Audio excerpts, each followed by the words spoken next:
artefatos brilhosos e estranhos no meio dos seus jogos, o driver parou de responder sem aparente explicação. Seu monitor não dá vídeo de jeito nenhum. Assistência técnica e reparo de placas de vídeo, placas mães, notebooks e componentes de hardware em geral na GTEC Informática. Orçamento sem compromisso e links na descrição.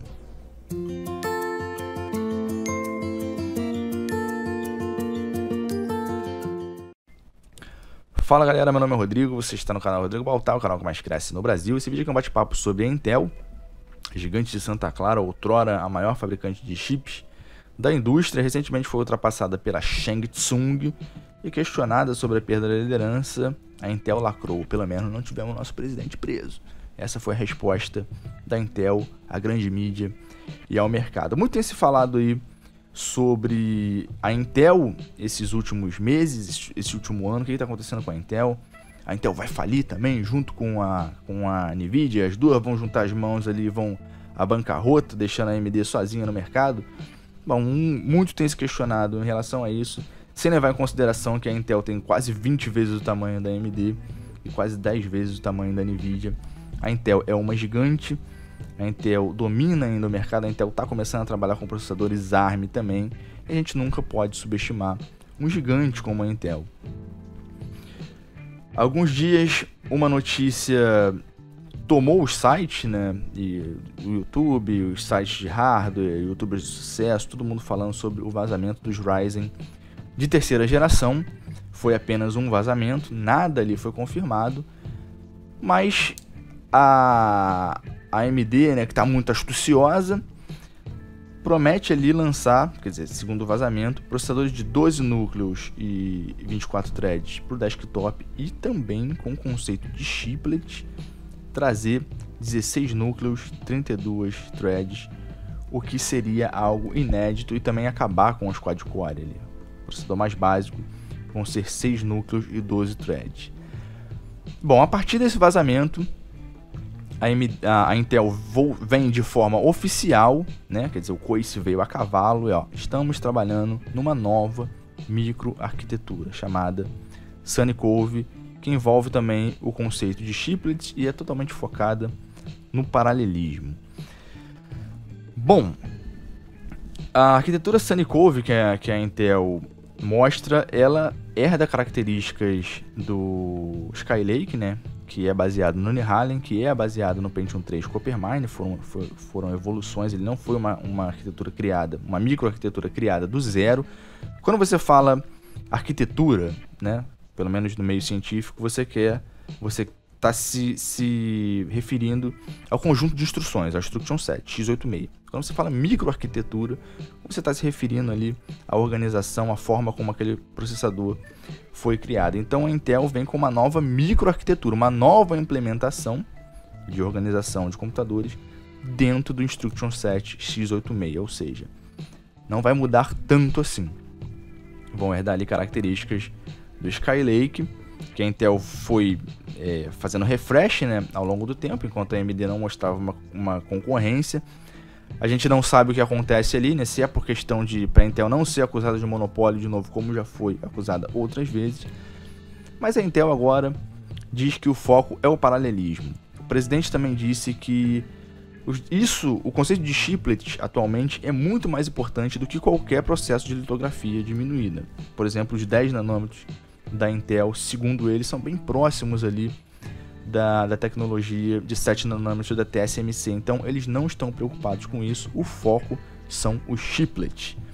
A Intel, se eu não me engano, já mostrou um processador baseado em chiplet, que é o Skylake G. Se eu não me engano, é até aquele Frank lá da Intel do Core i7 com Vega, da AMD com Vega 11, que é interessantíssimo. Até o Gary Lee lá do Hardware Show trouxe um computadorzinho pequenininho lá, show de bola, mostrando essa tecnologia.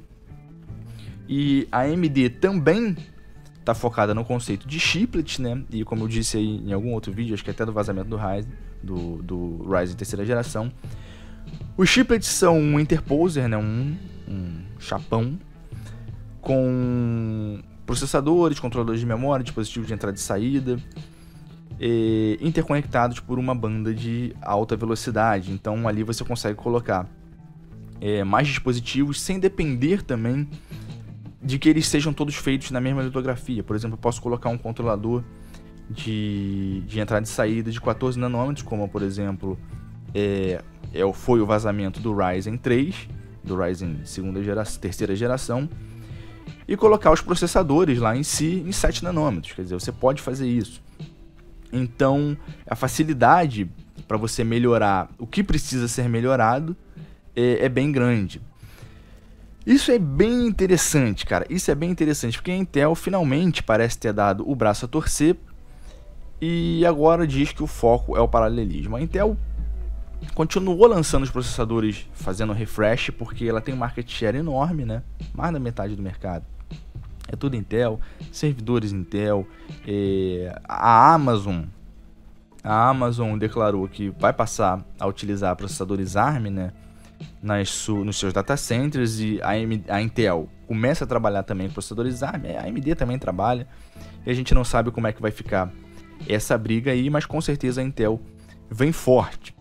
Eu já esquecendo, o conceito de chiplet da Intel foi apresentado como Forevos 3D, né? Forevis 3D, não tem nada a ver com a porra do Mussum. E também engloba a tecnologia de empilhamento de memória, assim como funcionam lá as memórias HBM, por exemplo. Então, é um conceito de chiplet 3D, assim como é o da AMD lá, são basicamente a mesma coisa. A gente não sabe e nunca vai saber se esses problemas que a Intel aparentemente vem tendo para diminuir o processo de litografia para 10 nanômetros é verdade ou é mentira. A Intel prometeu um Cannon Lake, prometeu o Cannon Saga Lake, Cannon Lake. O Cannon Lake chegou a sair, a Intel chegou a lançar um Core i3 com o processador Cannon Lake. A Lenovo lançou um notebook com esse processador, só que a Intel não conseguiu nem colocar um vídeo integrado. Esse computador saiu com uma NVIDIA MX 150. Ou seja, aparentemente existe sim algum problema ali com o processo de litografia da Intel. E eles não conseguiram tornar o Cannon Lake ainda uma proposta viável, né, para se lançar no mercado.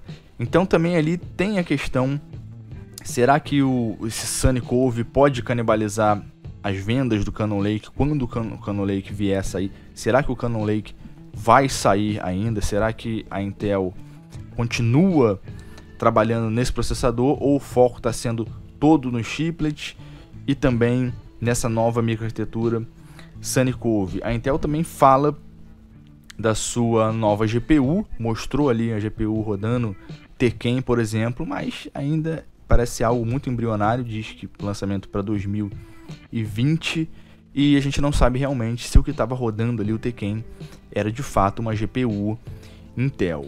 E o que é engraçado é que a Intel, durante muito tempo, mesmo depois ali da escalada da frequência, né, onde não tinha mais para onde subir, alcançou-se a barreira dos 5 GHz, que porra, ninguém liga, o mercado para servidores não tá nem aí para os GHz, a vazão lá, o throughput é muito mais importante. Mas no mercado doméstico, a Intel continua conseguindo usar um marketing do clock do processador ser a coisa mais importante de todas. Então, por conta de um alto clock, ela consegue vender lá um Core i7 de 6 núcleos e 12 threads e dizer que é melhor que os processadores da concorrência. Só agora, depois saiu lá a 6ª geração, né?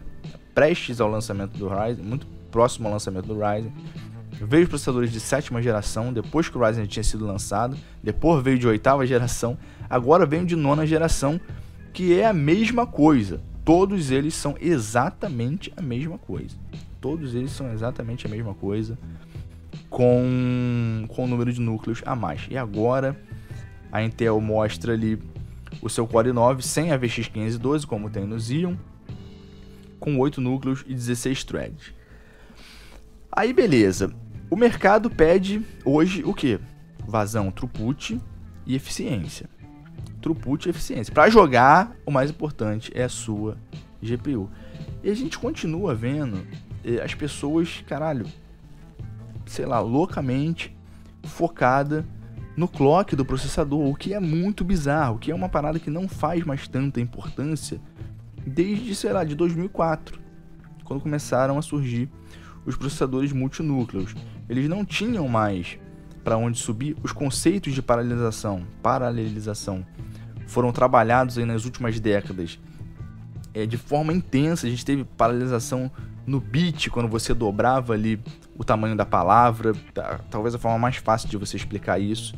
Os processadores de 32 passaram para 64 bits, por exemplo. Você tem um vagão de minério e você precisa levar os minérios de uma posição para outra, e você consegue levar mais minérios se você tiver mais vagões, né? Então isso era uma forma de paralelização a nível de bit.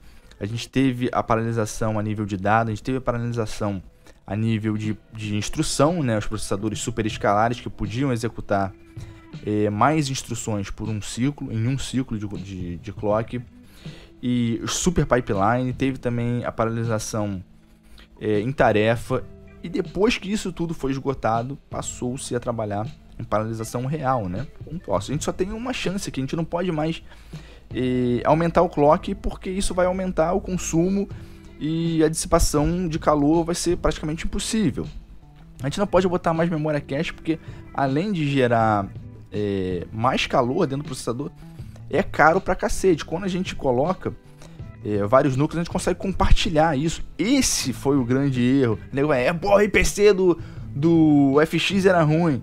Cara, o grande erro do AMD FX foi ter colocado somente 2 FPUs, né? Enquanto ele tinha 4 ULAs, ele tinha somente 2 FPUs. Quando os cálculos eram cálculos de inteiros, ele se comportava como um processador de 8 núcleos.